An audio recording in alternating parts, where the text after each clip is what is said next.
നമസ്കാരം. തെന്നാലി രാമൻ കഥകളിലെ 11ാമത്തെ കഥ. രാമൻ ആലോചനയിൽ മുഴുകി. ഒന്നിലധികം തവണ തനിക്ക് ചക്രവർത്തി വധശിക്ഷ വിധിച്ചു. ഇനിയും അതുണ്ടായി എന്ന് വരാം. ആ അപകടം ഒഴിവാക്കാം, തെന്നാലിയിൽ മടങ്ങിപ്പോയാൽ. പക്ഷേ അവിടെ ചെന്ന് എന്ത് ചെയ്യാനാണ്? ഇവിടെ ഈ രാജധാനിയിൽ എന്തു സുഖമാണ്, എന്ത് രസമാണ്! അവ ഉപേക്ഷിക്കാനും മനസ്സു വരുന്നില്ല. രാജധാനിയിൽ താമസിക്കണം. അതേസമയം വധശിക്ഷ ഉണ്ടായിക്കൂടതാനും. അതിനുള്ള വഴി രാമന് തുറന്നു കിട്ടി. ആദ്യം അയാൾ രാജപുരോഹിതനെ ചെന്ന് കണ്ടു. സുന്ദരികളിൽ സുന്ദരിയായ ഒരു യുവതി വന്നിരിക്കുന്നു. തൻ്റെ വീട്ടിലാണ് തൽക്കാലം അവൾ പാർക്കുന്നത്. അങ്ങോട്ട് വന്നാൽ അവളെ കാണാം. അത്രയും പറഞ്ഞു രാമൻ. 2 നാഴിക ഇരുട്ടിയിട്ട് വന്നാൽ മതി എന്നും. രാജപുരോഹിതന് സുന്ദരിയെ കാണാൻ ആകാംക്ഷയുണ്ടായി. വഴിക്ക് വെച്ച് ആരും അങ്ങേ തിരിച്ചറിയരുത്. അങ്ങ് സ്ത്രീയുടെ വേഷം കെട്ടി വരുന്നത് കൊള്ളാം, രാമൻ കൂട്ടിച്ചേർത്തു. നല്ല വഴിയാണ് അതെന്ന് രാജപുരോഹിതനും തോന്നി. കൃത്യസമയത്തിന് എത്തിക്കൊള്ളാമെന്ന് പറഞ്ഞു. രാമൻ നേരെ പോയത് ചക്രവർത്തിയെ കാണാനാണ്.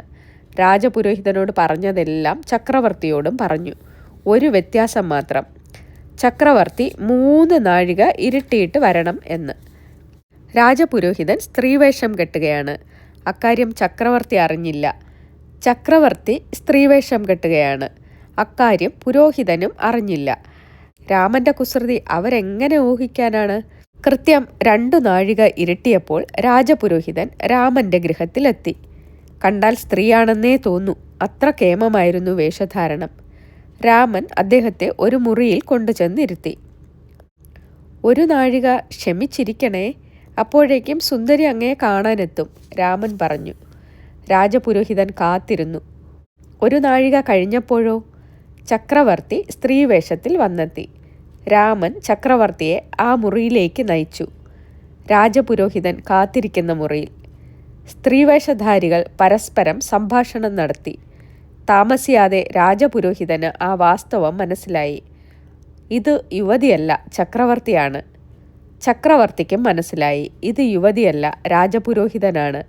ഇരുവരും വിയർപ്പിൽ കുളിച്ചു. ലജ്ജിച്ചു തല താഴ്ത്തി.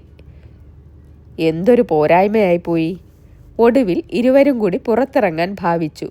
സാധിച്ചില്ല. രാമൻ പുറത്തുനിന്ന് വാതിൽ ബന്ധിച്ചിരിക്കുന്നു. ഇനി എന്താ ചെയ്യുക? അതാ താക്കോൽ പഴുതിലൂടെ വരുന്നു രാമൻ്റെ സ്വരം. തിരുമേനി, അവിടുന്ന് ഒരു സത്യം ചെയ്യണം. ഇനിമേൽ എനിക്ക് വധശിക്ഷ വിധിക്കുകയില്ലെന്ന്. പുരോഹിത സ്വാമി, അങ്ങും സത്യം ചെയ്യണം. ചക്രവർത്തിയെ കൊണ്ട് സത്യം പാലിപ്പിക്കാമെന്ന്. 2 പേരും സത്യം ചെയ്താൽ ഉടൻ തുറന്നുവിടാം. സത്യം ചെയ്യാത്ത പക്ഷം ഇവിടെ കിടക്കേണ്ടതായി വരും. രാവിലെ സകലരും അറിയുകയും ചെയ്യും. ചക്രവർത്തിയും രാജപുരോഹിതനും സത്യം ചെയ്തു. അല്ലാതെ നിവൃത്തിയുണ്ടോ?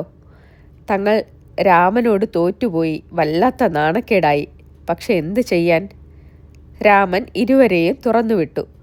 3 പേരും സംഭവത്തെക്കുറിച്ച് പിന്നീട് ഒരക്ഷരം ഉരിയാടിയില്ല. നന്ദി.